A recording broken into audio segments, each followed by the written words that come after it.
All right, good morning, everyone. Today we're going to be talking about Flask as a Python server. In part one, we'll be talking about what is Flask, where does it fall within the life cycle of the full stack life cycle, and how to install and create a Flask server. That's all going to be covered in part one. In part two, we're going to talk about SQL alchemy. What exactly is it that does? How does it fit into the portion of building a Flask server? What is a model, and how do we create a model?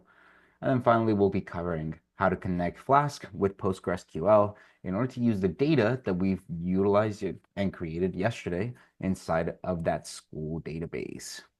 All right, at this point, does anyone have any questions over what we'll be covering today?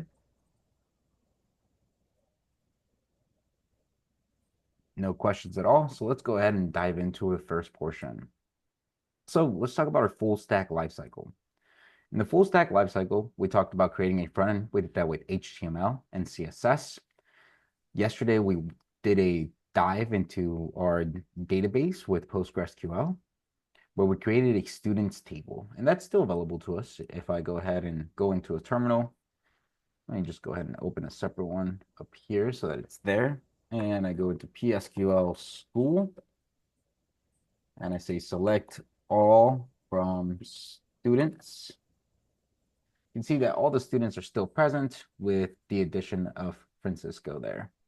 All right, so we have all 7 of our students still available to us. So now we know how to create a front end utilizing HTML and CSS, and we know how to create a database, but we haven't talked about what exactly is it that connects this front end to the database. Well, what connects it is essentially an application performance interface. It's called an API. There's quite a bit of them. One of my favorite ones is the Poke API. You're going to see it quite a bit throughout our curriculum to the point where you will likely be tired of working with this API by the time that you graduate. But essentially, what an API does is something that you can interact with, send requests to from an application, and receive information. And when you receive that information, most of the time you'll receive it in raw JSON. You'll see that JSON files are typically just an object with a ridiculous amount of keys and nested attributes inside of them. Here in the Poke API, you could luckily take off that view raw JSON and it sets it up in a more prettier way so that you can take a look at it. But there's quite a bit of information that comes back here. The cool stuff comes down in sprites. Inside of sprites, you could take a look at the shinies transformations that they have there. I believe there's others. So there's this dream world. You could grab this URL and paste it onto a site this way. And there you go. You have Ditto from Dreamworld, right? So this is just giving you image URL so you can utilize inside of an application. Well, how exactly does this API work? This API, or this front end that we're seeing here, this is an HTML script. If I right click and inspect, I am currently within a front end. All right, we can see that there's a body, there's a division, there's a root, this page module. Here's my division class for page module constraints. And here you go. We can see API Explorer. That's where it falls into. That's where everything starts being rendered. All right. So somebody created this HTML template, and there's a database that holds all this information about 100. I have to check out the documentation about how many Pokemon they have, but they have almost all of them, right? And it holds all this information for the majority of those Pokemon. If I look up something like Pikachu, send it, I get all of the Pikachu information. Well, when I press enter or I submit this form, what happens is a JavaScript script, which we'll talk about tomorrow, or excuse me, we'll talk about on Monday, sends a request to a backend server. That backend server asks the database for all the data that it needs, just like we demonstrated here in our drawing. All right, backend server asks for the data. The data is now, oh, excuse me, it asks for a connection. That connection gets approved. It asks for the data. and then the data gets returned to the server. The server then grabs that query set, which we'll be seeing here shortly, turns it into a JSON format, and returns it to our front end. All right. So today we're going to be diving into this portion of, hey, I need to connect to the database. So we'll go ahead and write some text here.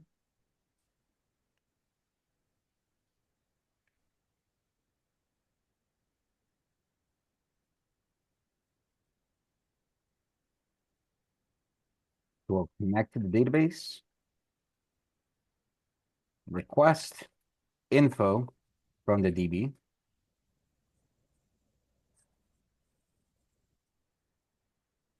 And then it will format this info into JSON data.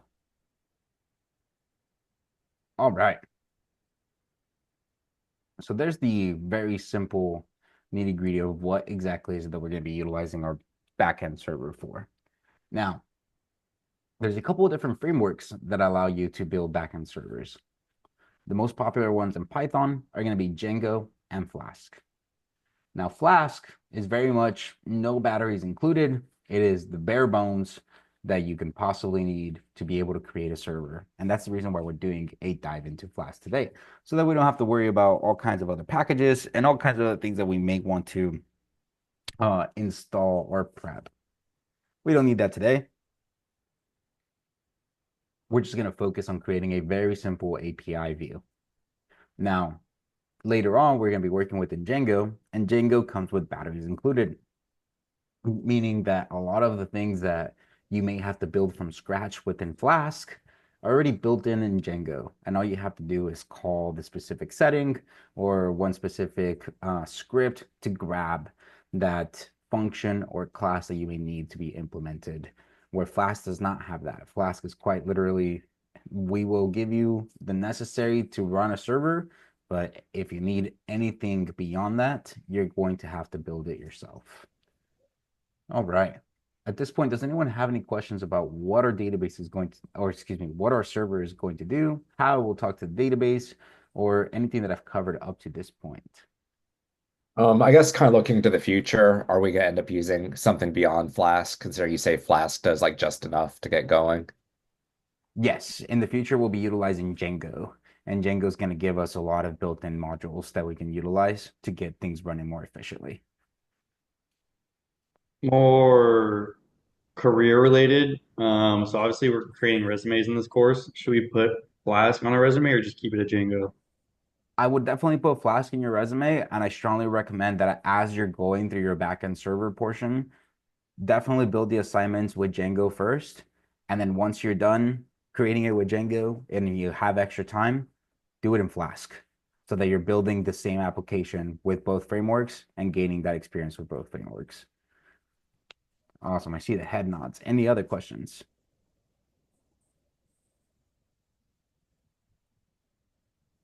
All right, fantastic. Let's go ahead and start building our own API then.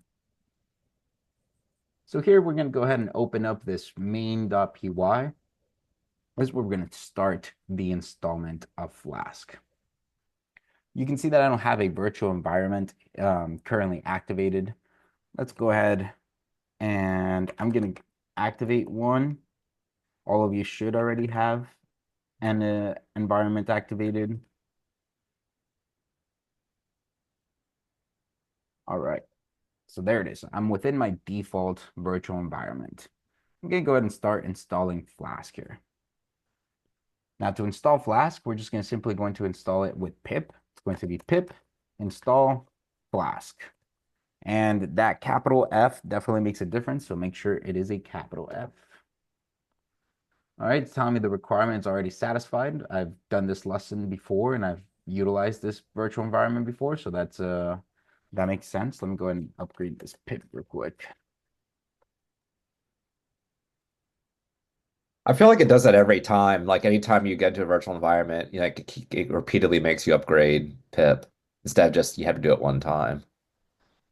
So every time you create a virtual environment, you're essentially generating a new version of pip that comes by default with that virtual environment. That's the reason why you always have to update it, because you essentially created a new version of pip. Then it's not already defaulted to the newest version. Does that make sense? All right, I see the thumbs up. Perfect. All right, so now that I installed Flask, I can actually move into creating my Flask application here. I'm going to do so this way. I'm going to, from Flask, import Flask. All right. Now, before I move forward, we're going to dive a little bit into some of the VS Code nuances here. I'm going to go ahead and run which Python 3 here on my terminal so that I can get the environment or the path to set environment. As of right now, you can see that it's telling me, hey, this doesn't exist. That's fine. It's just VS Code doesn't know where to find this Python right now. So I'm going to go ahead and run Command-Shift-P to open up the command palette. I utilize this pretty often, so you can see that it tells me Python select interpreter. I can place enter interpreter path, run it, and once that gets ran, you can see that it's now able to identify Flask because now it's tracking the correct version environment. All right, that doesn't really dive into our lesson, but I hope everybody got that solved some people's questions. All right, now I'm just going to grab the student list here and bring it in. All right, so this student list of dictionaries, as of now, it's not coming from the database. We'll be working later on into connecting it to our database and getting this object coming back. But right now we have the students with an array of objects, all right? Now, I simply want to build a function that will return this array of objects. How could I do that? Define get students, right? And return students. So get students, and it simply just returns the students list.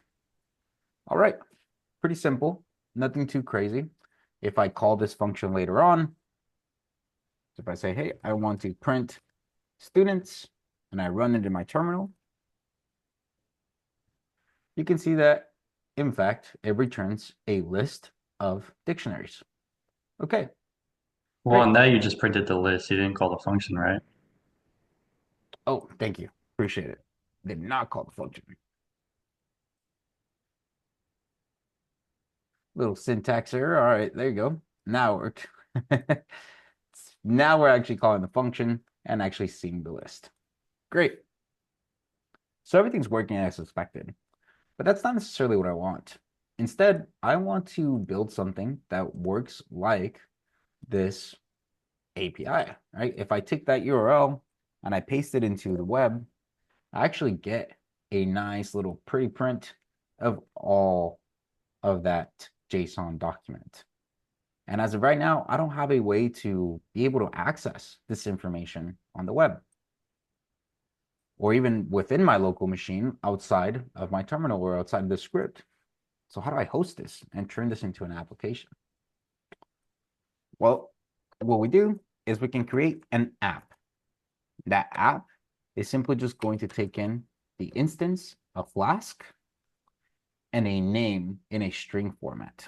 So in this case, I'll just call it app. All right, so now we created a Flask application just by doing that. Now, if I execute my script now,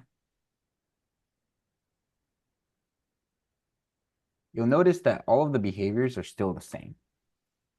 Right? Nothing necessarily changed. It reads the script from top to bottom. Well, that doesn't really do anything for me. So I need to actually run the server or run the app application whenever the script gets executed. So at the very bottom of my script, I'm going to add this app.run. You can see that Flask is green and it has a capital letter, which tells me it is in fact a class instance. I created an instance of the class of Flask, which has the class method or the instance method of run. From there, I can specify, hey, I want debug because I want to be able to debug my problems if I make any errors. I want this to be equal to true.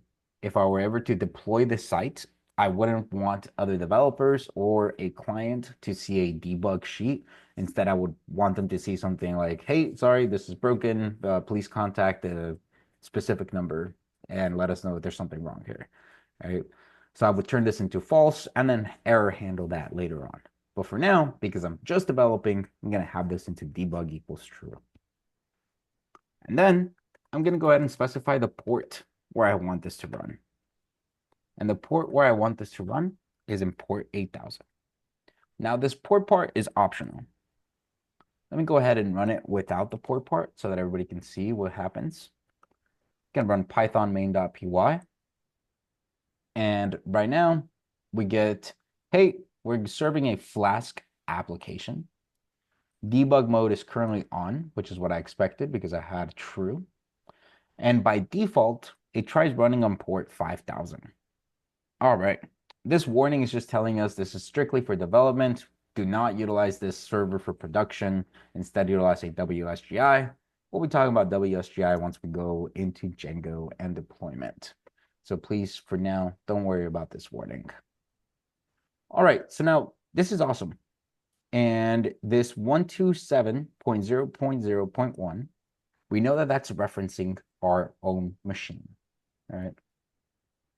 Well, now in port 5000, port 5000 used to work great for all machines, but just recently or with newer Macs, port 5000 is currently being occupied by a separate background function that MacBooks are already running in the background.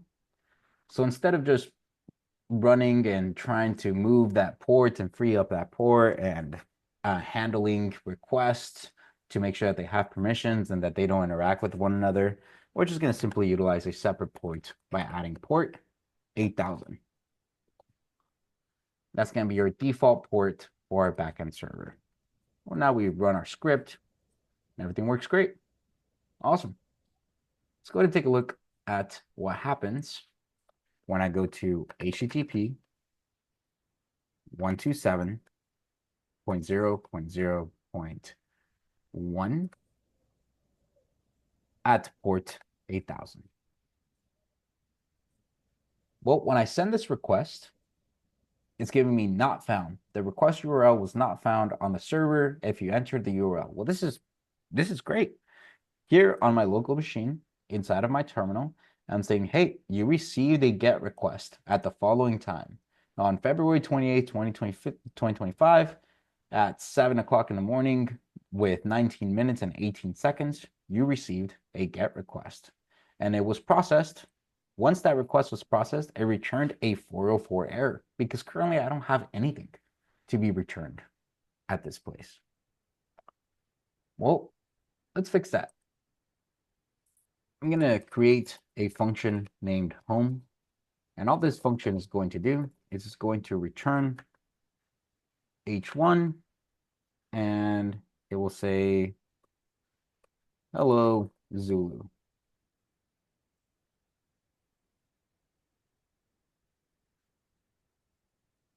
All right, so now I just made a couple of updates. You can see that every time I made an update to the script, it reloaded the script so that I can have the most recent version.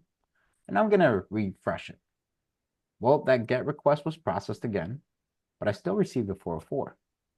That's because I'm not actually handling this route. All right, before I move on into connecting the dots and making sure that this hello Zulu shows up on my screen, does anyone have any questions about running the ports, debug equals true, port 8000, and how we're able to get that running in our local machine? So when we're just doing our own Flask, we just should put port 8000 for like development purposes. Yes, that's correct.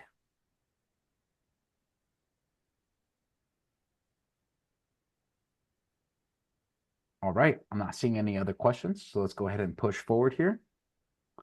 Now, as I mentioned before, I want this function of home to be what is triggered whenever the script or whenever somebody visits this URL pattern.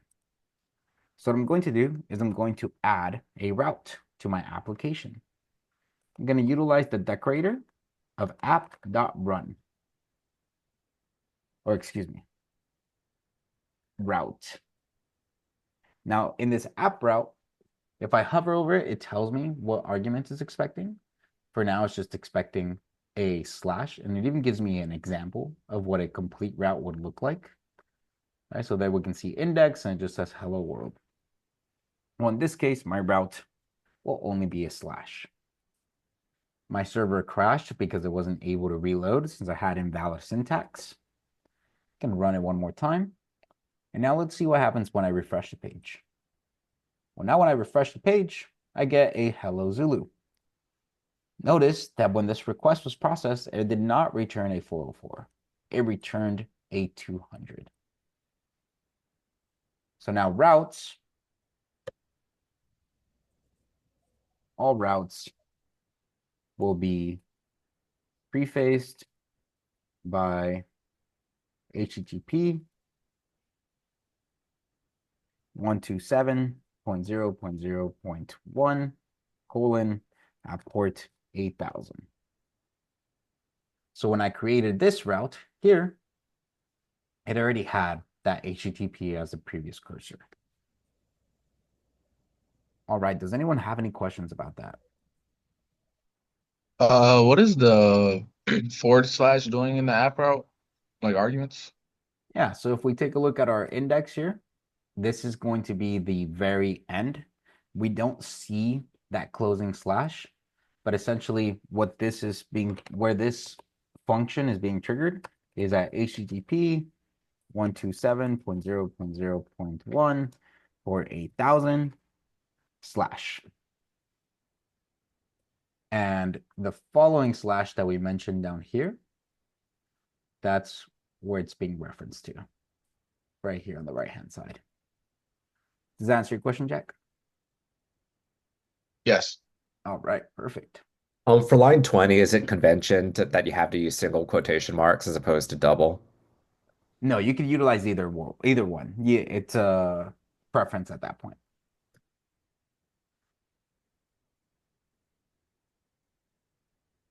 All right, perfect. So now with that said, now that we saw this example for students, how do I make this get students function into an app route? Would you just do app route with the slash as well above the function? Okay, so I can do app route. You're saying do it with the slash. All right. Do we want to do it with the slash? Or No, do you want to we? give it a name. Oh, awesome. I would say give it a different path, right? / students, maybe. All right, let's do students then. Okay, so now we created an app route with @/students.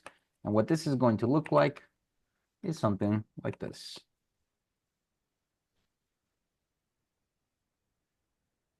All right. So now just a little bit of API convention or a little bit of introduction into API convention. This is typically API routes will return objects. So you want to name your API routes as a noun and pluralized. So the noun would be student and then pluralized would be students. Now let's make sure our application is still running. I'm going to refresh it. Everything worked here. And now I'm going to add /students. And when I run it, I get a list of objects having all of the students presented in the students list.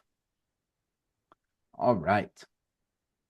So now everything's being hosted. It's working within my local machine so that my machine and other applications can interact with it. Great. Now, I want to make sure that information when it's sent, it's actually in JSON format. So from Flask, I'm going to also import JSONify, which is just a function that ensures things are in JSON format. I'm going to add it down below. Nothing's going to change as far as the functionality that we're able to see. But if we have something that wasn't in JSON format, that JSON function would catch it, attempt to put it in JSON format, and if it's unable to, then it will raise an error. So this is working the way we expect it. All right. Since it was essentially in JSON format anyway, can you point out the major differences? Since it was in JSON format already So anyway. it almost was. You're using single quotes in your student above, but then JSON-FI puts it in double quotes.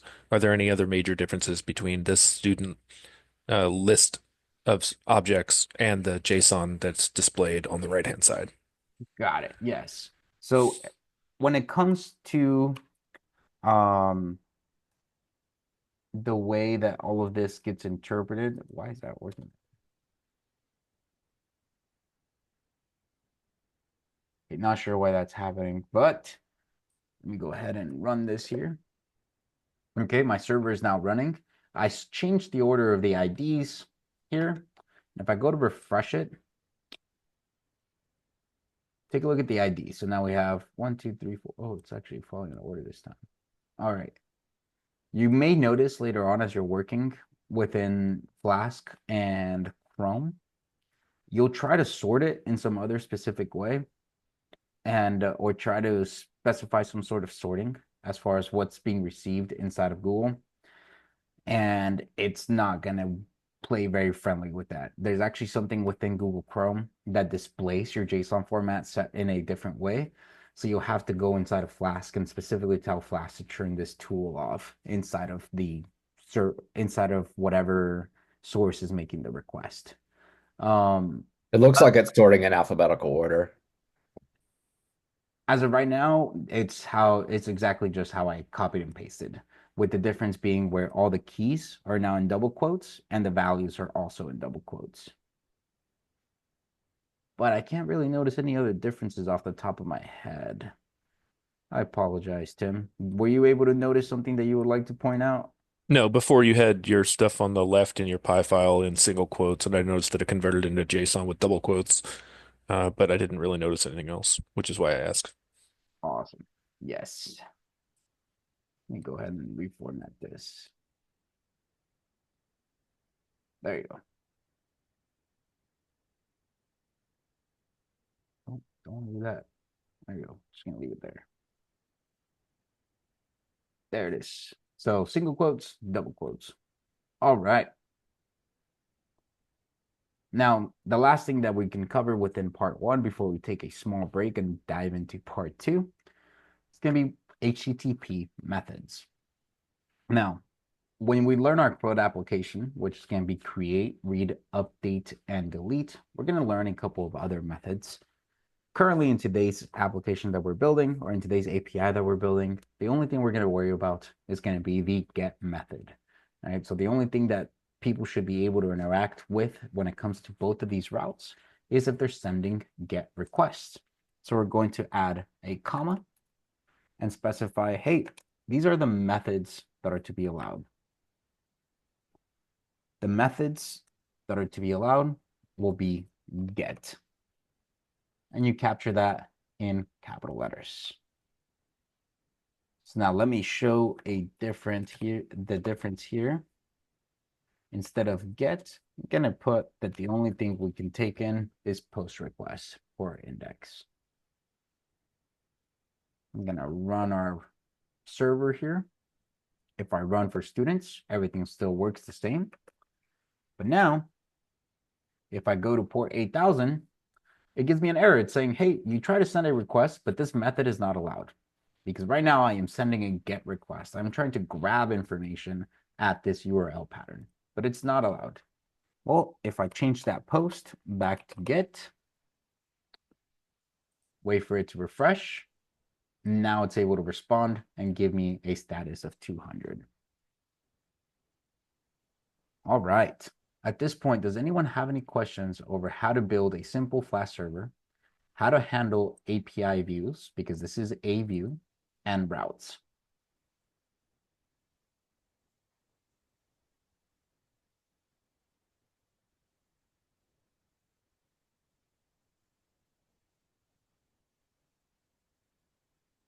I got a question. Yeah. Again, this might be jumping a little bit ahead, but so if we have like a Postgres PostgreSQL, are we gonna put the Flask like program? Are we gonna put it in that file, or is there gonna be a separate file that's in that calls that PostgreSQL file? There's going to be a separate file within your Flask application that will connect your Flask application to PostgreSQL. And we're going to be covering that here in part 2 shortly. By the way, you brought up views. What do you mean by that? Absolutely. So views. Let me go ahead and bring this over here. So when we talked about our full stack application, we grab this connect our application, request information from the database. So now a view is essentially, let me add that here. So a view is a function that receives, I think that's how you spell it. Oh, backwards. There you go. Requests from a source. I'm going to call it a source because it's not necessarily always going to be a front-end server. All right, so the views receives the request from a source. And then typically within the view is where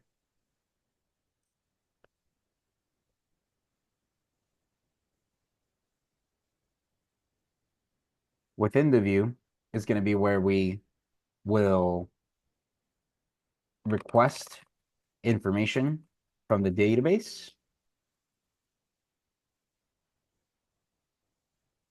and return info from the database in JSON format to the source, making said request. And I'm going to add this may or may not request information from the database. Does that answer your question, Kenny?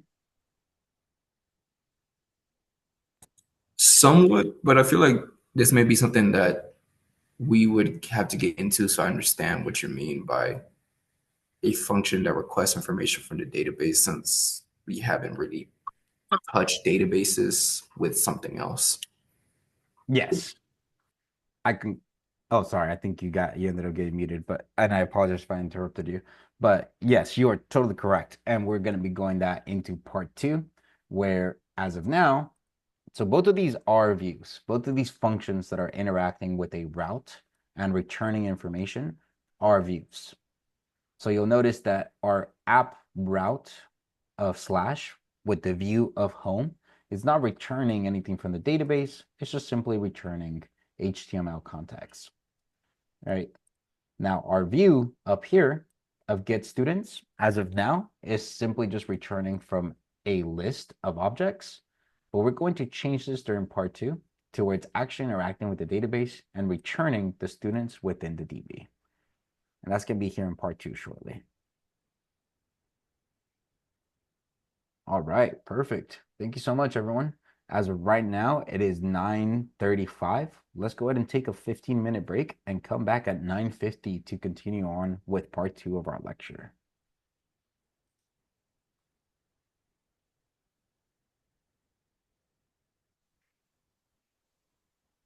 All right, welcome everyone. In part 2 of our lecture, we're going to talk about connecting this Flask server so that it's no longer utilizing this list named students up above, and instead it's actually querying our database to grab information. So let's break this down. Everything stays the same. We have our API there, and we have PostgreSQL as a database. Now let's break down how these conversations are going to happen. One, we are going to need to tell Flask how to find the correct DB within Postgres. So it's going to be part 1. Once we can successfully connect, we'll get back a message, or we can confirm the connection is successful.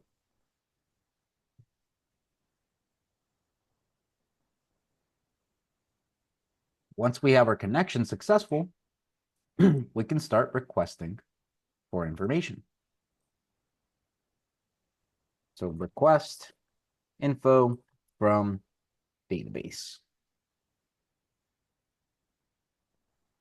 And from there, the database will return said info as a query set. DB returns info as a query set, or a query set, one of the two, query or query set. Query sets are multiple, a query is only one. So here's the connection. All right, we're going to tell Flask how to find PostgreSQL.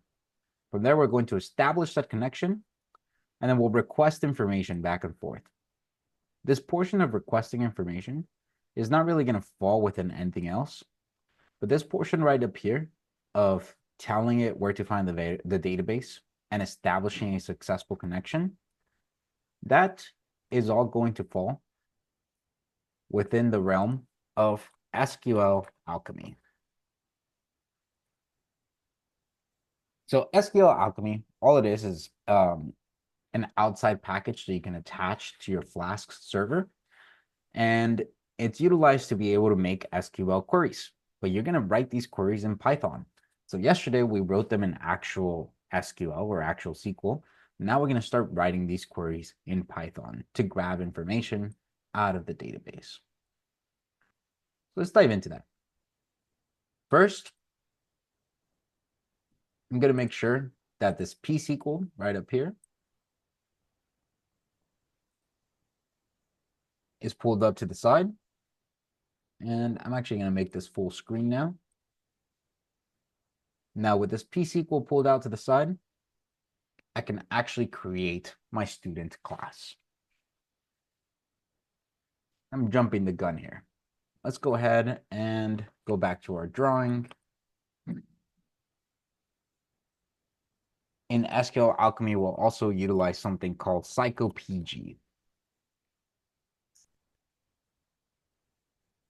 And psychopg is essentially what turns our Python into Postgres queries.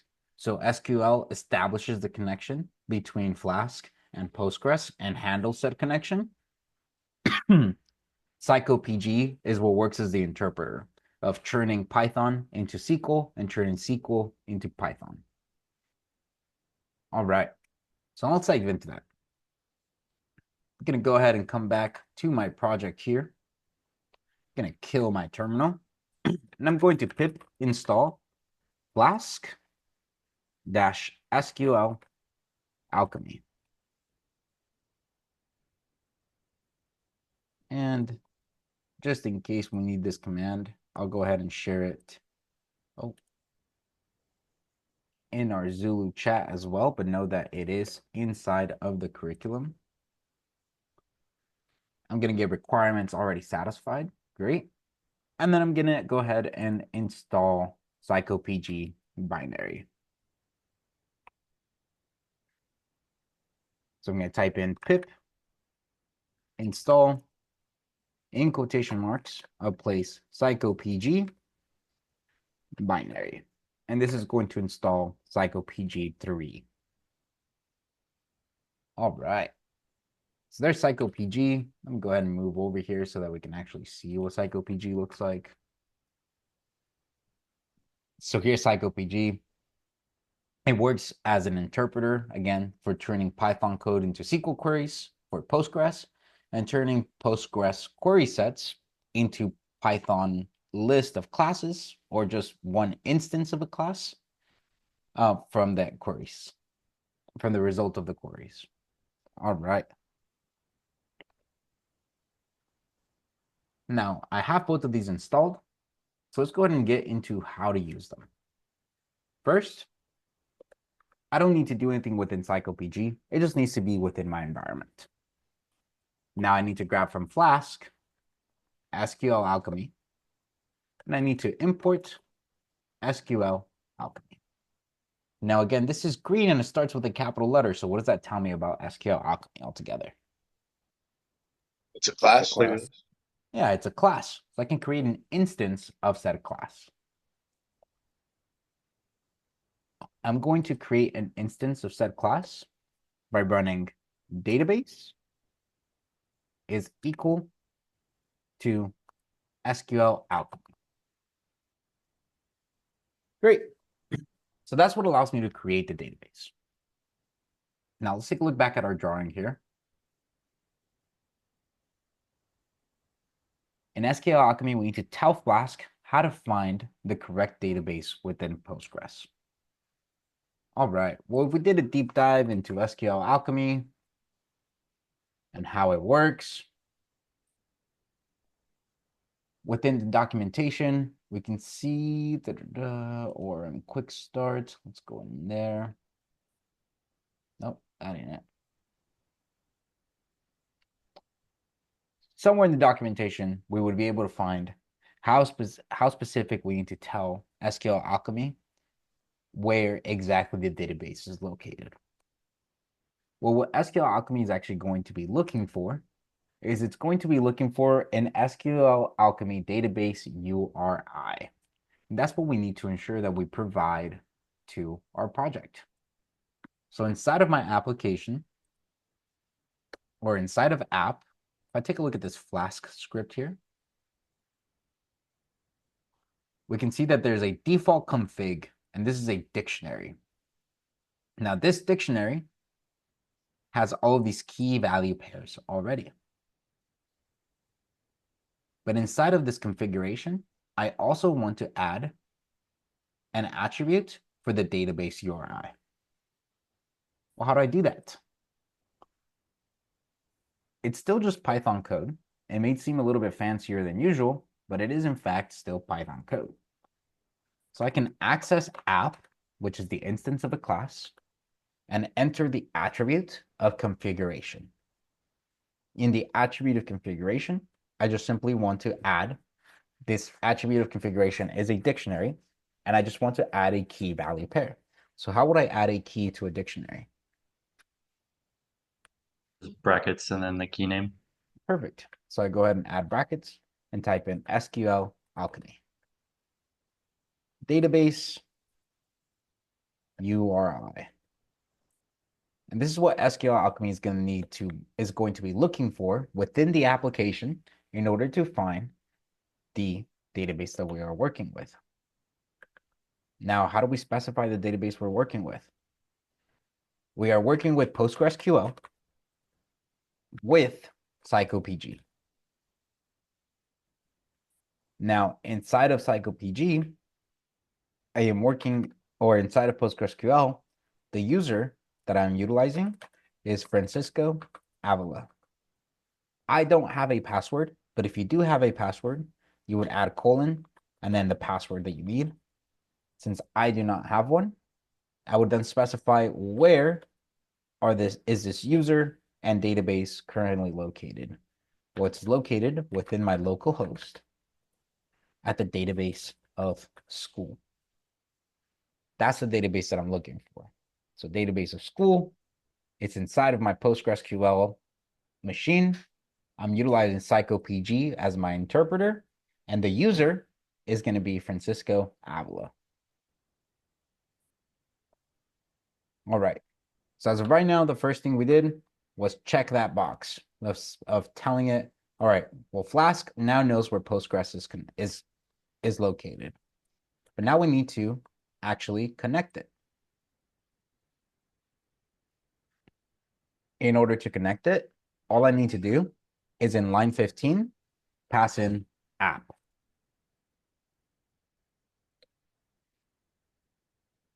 And now, if I just want to confirm, I can just go ahead and run Python main.py.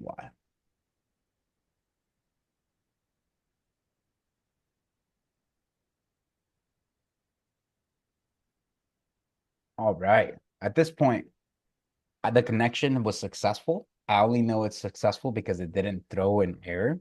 We're going to be working into creating a model here shortly and then grabbing information from the database. But up to this point, does anyone have any questions over what I've covered so far? The username that you used on the second line, Why didn't it give you an issue putting that on the second line without separating it with a backslash from the first line? You're talking about between 13 and here? Yeah. So it's still the same line. It's just I have my wrap text function working. There's actually no blank space here. Oh, okay. Yeah, if I move this back here and I go back to main.py, you'll see that it's all just one line. Okay. By the way, this would have probably been a better question yesterday, but I hear you referring to the rows in the column in Postgres as instances, and I hear you calling tables classes. Is that an accurate way to think about it, or is that just terminology that is used to kind of help us understand? Not terminology, but it's more of a method of thinking, right? I want people to start thinking as you of your tables as your actual classes, and each one of the columns as the attributes within those classes. Oh. Oh, I didn't realize it's muted. I wasn't muted. Okay. There's a No, but video that, lag. that's honestly makes sense because okay, so in a sense, each column is an attribute Right. that each instance has those attributes. You can okay, now I'm starting to see how this works. Awesome. All right. So now that we have our app and everything is connecting, we can go ahead and actually start creating our student class or our model. Now, there's a little bit of a difference here. We're going to write this almost as if it were exactly the same OOP. All right, we have our student. I believe that's what we named the table as well. It does have to match the name of the table. So it's not student, it's students. Now, our students are going to inherit from db.model. And that's what turns this students class not into just regular Python object-oriented programming class, but into something that now is going to directly relate to our table. So now we just need to essentially create our table, just like we did yesterday with our database schema. But we need to do it here as a class. So again, we're going to have an ID. We're going to have a first name, a last name. We'll have an age and a grade, all right? Our ID is going to be a database column. This database column will be an integer, and it will be a primary key.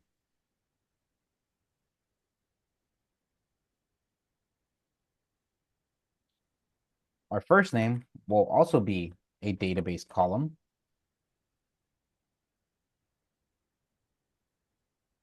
It will be interpreted as string of 50.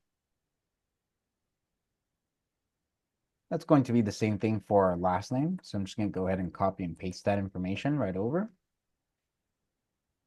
Our age will be a database column.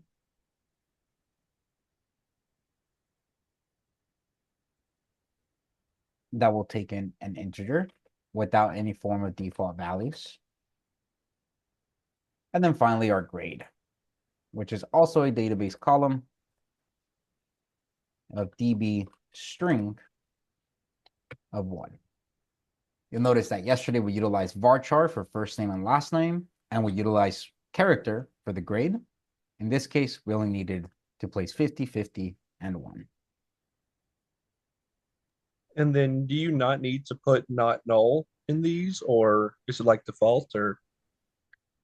By default, it's going to accept null values, with the exception of the ID primary key. We're not going to dive into constraints with Flask or SQL Alchemy, but there are constraints that you can add into each one of these columns if you want to take a look at them later on. Does that answer your question, Jason? Yeah. All right. Awesome. Okay. So now let me go ahead and let's change this up a little bit.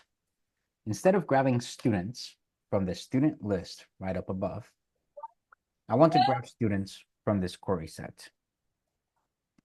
So I'm going to come down to my route and I'm going to grab students. For now, I'm going to set students to just a simple list of dictionaries. All empty, not adding any actual values in there, just writing that in.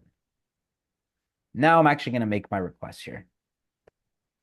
I want to print students.query.all. And this is the same as saying select all from students. Let's see this in action, and then I'll open up the floor for questions.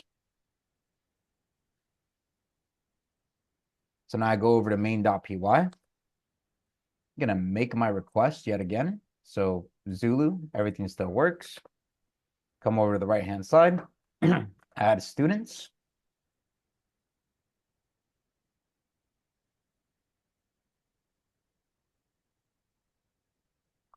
And I get my list of an empty object. But now let's take a look at our print statement here. In my print statement, I now have a list of 6 different students, which are coming from the database. I know they're coming from the database because now I don't have a student number 6. Instead, I have this student 7, which is Francisco Avila when we added it yesterday as an example. All right, so now we've successfully connected to our database and we are asking for information from said database. Just like we saw in our drawing here, we took care of connecting the database. The connection was successful. We now requested information from the database, and the database returned that information as a query set. Awesome. Now the last thing we need to do is actually format this information. So instead of having students being set this way, what I'm going to do is I'm going to create a new list. In this list, I'm going to have the ID of stud.id. I'm going to have the first name of stud.firstname. I will have the last name of stud.lastname.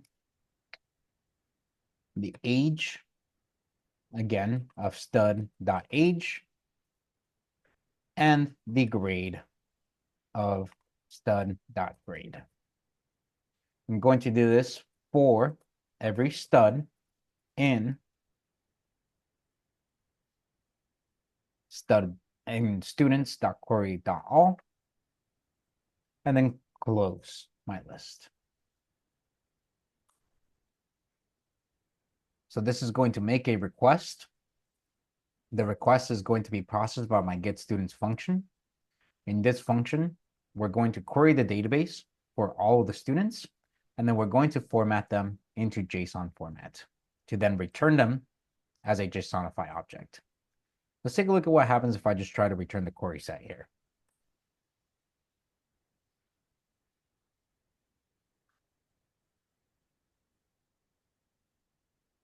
So if I try to just return the query set and I go to refresh my page, I get an error.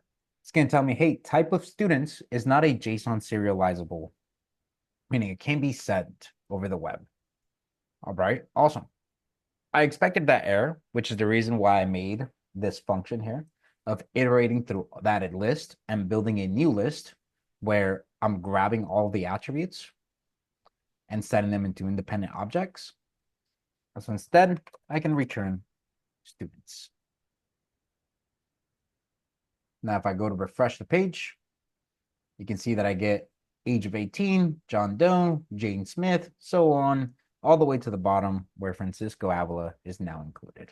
And this is not coming from some sort of list or some sort of other data structure that's happening here. I can completely delete that commented out code. It is all coming directly from the database that we created yesterday. All right, I'm opening up the floor for questions at this point. Does anyone have any questions over what we covered now? I guess I hope there's an assignment that kind of walks us through this from beginning to end because it's kind of a lot to take in at once. Sorry, could you say that one more time, Jason? Oh, I'm just saying this is kind of a lot to take in at once. So I'm just kind of hoping, there's an assignment somewhere that kind of walks us through so we can kind of get the hands on. Absolutely. Yes, there will be plenty of assignments. The only reason why we didn't take a break is because we have retro this afternoon to take care of that assignment. But So oh, go ahead, Kenny.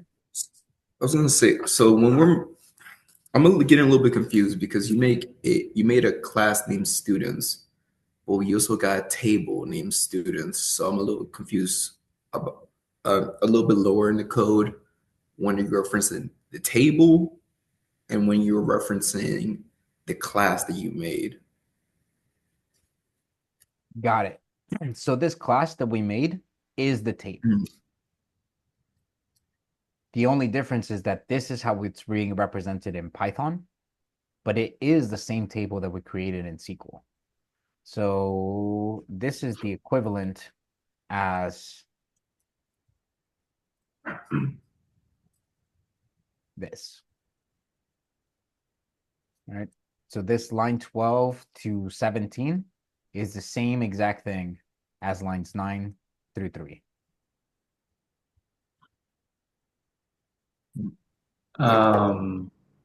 So basically that db.model is like students is like inheriting that table as like a class essentially then, right? Right. So the student's class, by adding this db.model, what we're telling it, hey, this is not a regular class. This is actually going to be SQL. So I want you to grab all of the information that we have here, utilize PsychoPG and SQL Alchemy to turn it into this.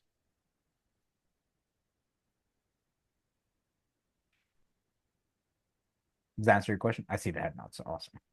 I have a question as well. If you scroll down into your define get students, so when we hear, I guess, the attributes, the stud dot, is that referencing the get students or is it referencing like the database? That is from the database. So this students.query.all down below. Oh, right above that, like the stud dot grades, when we're actually like saying what our ID is. Yeah, so you're saying this stuff. Yeah. Right. So this portion of the code right here does not get executed until this does. So what this breaks down to, if we were to break it down step by step, it would look something like this. And let me clear these drawings. It would say students. Oh, hello. There you go. Studs from DB is equal to students.query.all. And this is the same thing as saying select all from students. Then we could have a students be equal to an empty list. And then saying for stud in studs from database, I want students dot append,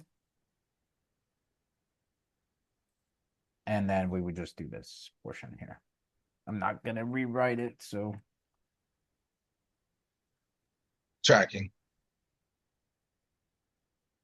yeah, so this one liner from 41 through 50 is the same exact code as lines 40 through 29. Did that answer your question, Jack? Yes. Awesome. How can you go back to the top class that you showed, the student class? How does how does this know what table to go to or what database to go to? Does that need to have the same name as the database? Yeah, that's a great question. And that's happening up here. So when we tell SQL Alchemy to adopt app as the application, it's going to look within app inside of the configuration file and look for this database URI. And this is what we're telling it. We told it, hey, what we're going to be using is going to be PostgreSQL with PsychoPG. The user will be Francisco Avila. And this database is located within the local host, so this machine, and the name of the database is school. And that's how I was able to find it. Because here, if I go into my PSQL school, actually put that up here, and I run my relations, you'll see that that's where students is located. So that's how I was able to find it. So all of this, lines 5 down to here are guiding it to the school database. And then this is what's being interpreted as the students table.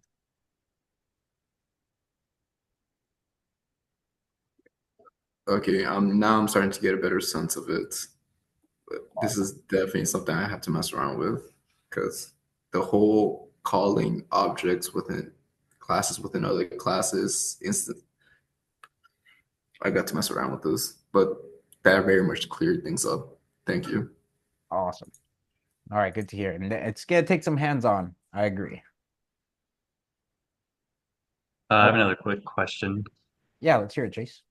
So the PsychoPG turns Python into SQL and vice versa. And what did SQL Alchemy do again? So SQL Alchemy is what allows us to build this model, right? This is what gets given to PsychoPG. So I'm just going to put PG here. And then PsychoPG is what turns it into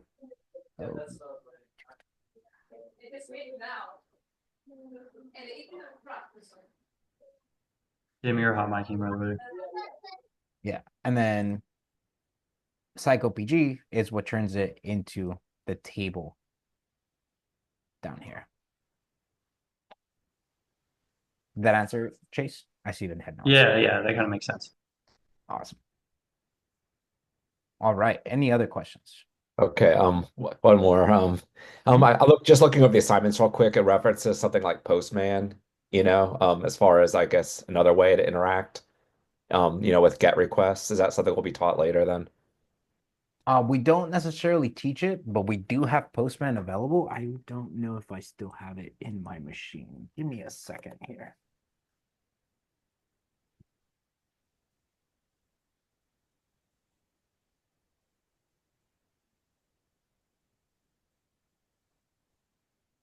Oh, no, I'm not going to be able to do it right now. I apologize. It's taking a minute for updates and other stuff since I haven't used it in so long.